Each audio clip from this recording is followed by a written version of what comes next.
Door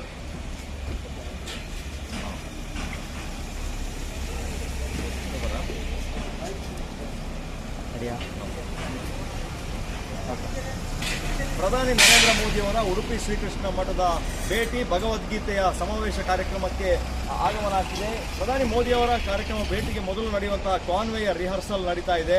ಪ್ರಮುಖ ಜಂಕ್ಷನ್ಗಳಲ್ಲಿ ಹೇಗೆ ಸಾಗಬೇಕು ಮತ್ತು ಜನ ಸೇರಿರುವಂತಹ ಸಂದರ್ಭದಲ್ಲಿ ಪ್ರಧಾನಿ ಮೋದಿಯವರು ಯಾವ ಥರ ವಿಶ್ ಮಾಡ್ತಾರೆ, ಎಲ್ಲೆಲ್ಲಿ ಜನ ಜಾಸ್ತಿ ಸೇರ್ತಾರೆ ಅನ್ನುವಂಥ ಒಂದು ರಿಹರ್ಸಲನ್ನು ಮಾಡ್ತಾ ಇರುವಂಥದ್ದು. SPG ಅವರು ಸಂಪೂರ್ಣವಾಗಿ ಭದ್ರತೆಯನ್ನು ಕೊಟ್ಟಿರುವಂಥದ್ದು.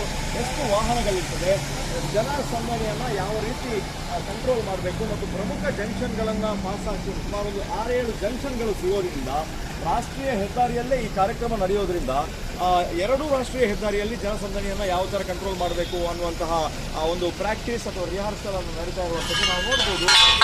ಸಾಲು ವಾಹನಗಳು, ಒಂದು ಭದ್ರತಾ ಪಡೆಯ ವಾಹನಗಳು ಆಗಿದ್ರೆ ಅದರ ಜೊತೆಗೆ ತಲುಪುವವರೆಗೆ ಸುಮಾರು 2 ಕಿಲೋಮೀಟರ್ ದೂರದವರೆಗೆ ಈ ಕಾನ್ವೇ ಸಾಗ್ತದೆ. ಸುಮಾರು 25 ನಿಮಿಷಗಳನ್ನು ಪ್ರಧಾನಿ ಮೋದಿ ಅವರು ASP ಮತ್ತು SPGಗೆ ಸಂಬಂಧಪಟ್ಟ ಅಧಿಕಾರಿಗಳು ಒಟ್ಟು ಕಾರ್ಯಕ್ರಮ ಯಾವ ರೀತಿಯೂ ಕೂಡ ಸಾಕ್ತಾರೆ. ಈ ಒಂದು ರಿಹರ್ಸಲ್ ನಡೀತದೆ. ಅಲ್ಲಿಂದ ನೇರವಾಗಿ ಸಮಾವೇಶ ನಡೆಯುವ ಸ್ಥಳಕ್ಕೆ ಬರ್ತಾರೆ.